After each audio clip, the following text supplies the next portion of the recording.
Hello friends, तो चलिए शुरू करते हैं आज की न्यूज़। आज की न्यूज़ हम शुरू करेंगे आइनोएक्स विंड कंपनी के साथ। इसको फर्स्ट एनर्जी प्राइवेट लिमिटेड से 51 मेगावाट का ऑर्डर रिसीव हुआ है। First energy private limited Thermax group की कंपनी है और ये प्रोजेक्ट तमिलनाडु में डेवलप किया जाएगा ईपीसी बेसिस पर। इस कंपनी के द्वारा इसको दिया गया ये पहला ऑर्डर है जिसमें IWL की 3 megawatt class turbine, 140 metre hub height और 145 मीटर की डायामीटर की टरबाइन सप्लाई की जाएगी और multi year operation and maintenance का काम भी शामिल है।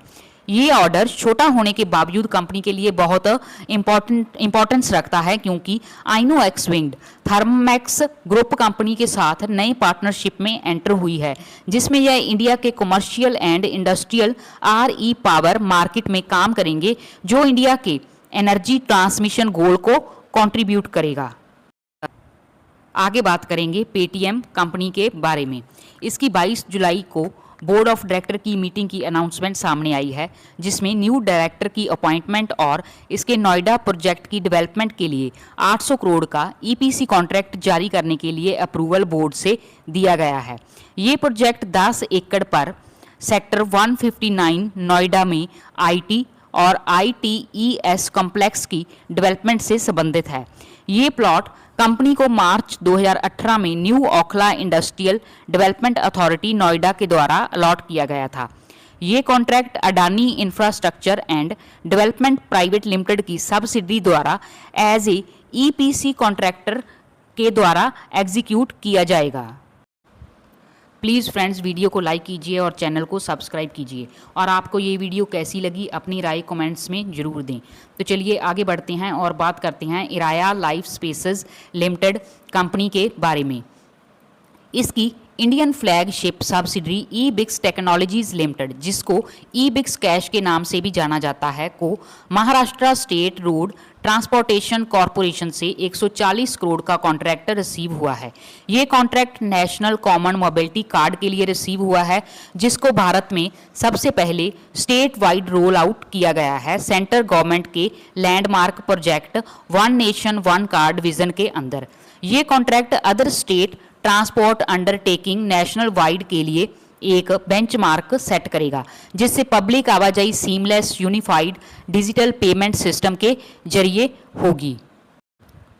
नेक्स्ट है गणेश इंफ्रा वर्ल्ड लिमिटेड को 203.83 करोड़ का सब कॉन्ट्रैक्ट रिसीव हुआ है जिसमें मुंबई के धारवी में सीवेज ट्रीटमेंट इंफ्रास्ट्रक्चर का काम और साथ में अर्थवर्क और खुदाई के काम के लिए EPC कॉन्ट्रैक्ट रिसीव हुआ है।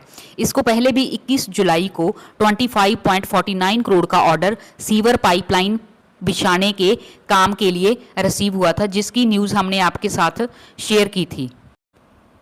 और साथ ही में गणेश इंफ्रा ने अपना Q1 का रिजल्ट भी पेश किया है जिसमें नेक्स्ट है सिंगर इंडिया को सरकार की ओर से 202.7 करोड़ का ऑर्डर सिलाई मशीन के लिए रिसीव हुआ है।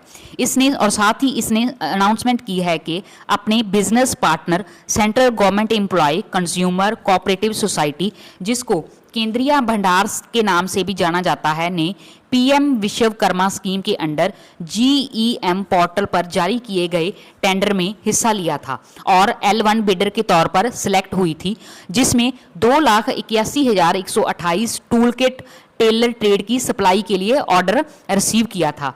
ये ऑर्डर 21 जुलाई को 2 एग्रीगेटर केंद्रीय भंडार के द्वारा 1,40,564 के 2 ऑर्डर रिसीव हुए थे और ये सिलाई मशीन को सप्लाई करने के लिए थे। ये ऑर्डर 30 सितंबर 2026 तक कंप्लीट इन्हें करने होंगे।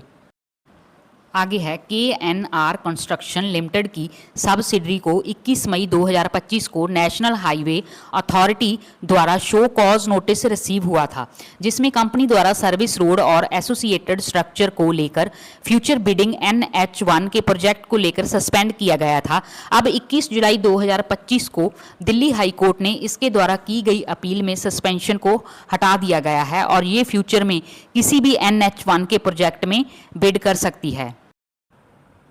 आगे है BGR एनर्जी को तमिलनाडु पावर जनरेशन कॉरपोरेशन से मिला हुआ 800 megawatt north Chennai super critical thermal power project का EPC कॉन्ट्रैक्ट तमिलनाडु कॉरपोरेशन द्वारा टर्मिनेट कर दिया गया है। इस कॉन्ट्रैक्ट की वैल्यू 2600 करोड़ थी, जिससे इस कंपनी को काफ़ी झटका लगेगा। नेक्स्ट है पनाचे डिजी लाइफ को telecom and electrical equipment company से 4.25 करोड़ का order telecom and IT infrastructure की supply, installation, testing and commissioning के लिए रिसीव हुआ है, जिसकी 10 साल की ऑपरेशन एंड मेंटेनेंस होगी। तो चलिए फ्रेंड, जाते जाते बात कर लेते हैं कुछ कंपनियों के रिजल्ट के बारे में। डायनामिक केबल्स ने Q1 का रिजल्ट पेश किया है। इनकी performance year on year basis पर सेल्स 26% और नेट प्रॉफिट 57% ग्रो हुआ है।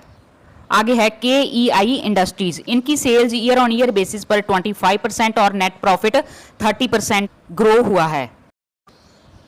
और IRFC ने ईयर ऑन ईयर बेसिस पर सेल्स इनकी 2% ग्रो हुई हैं और नेट प्रॉफिट 11% ग्रो हुआ है। सो फ्रेंड, जितनी भी न्यूज़ थी मैंने आपके साथ शेयर की। फिर मिलेंगे कुछ नई न्यूज़ के साथ। तब तक के लिए take care and bye bye.